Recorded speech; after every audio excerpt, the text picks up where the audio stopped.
વાત કરીએ ખેડાની તો ખેડાના નડિયાદમાં ચાઇનીઝ દોરીએ એક નિર્દોષ યુવતીનો ભોગ લીધો।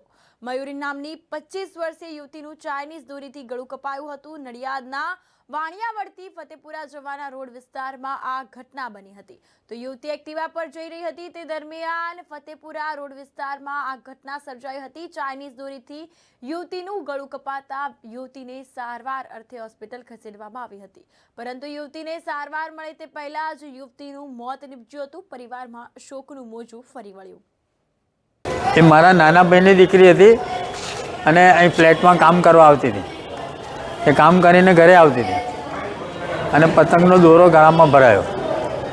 એમાં ચીસાચીસ કરીને ઘર સુધી તો આવી ગઈ, પણ ત્યાં પડીને ત્યાં લોહી બહુ નીકળ્યું, એટલે લોકો બધા જોઈને ગભરાઈ ગયા। તૈયારીમાં કોઈ દવાખાને ના લાવી શકી। આટલા એક્ટિવા હતું એની પાસે, એનું પોતાનું। કેટલા વર્ષ ઉંમર હશે? ઉંમર લગભગ 18-19-20।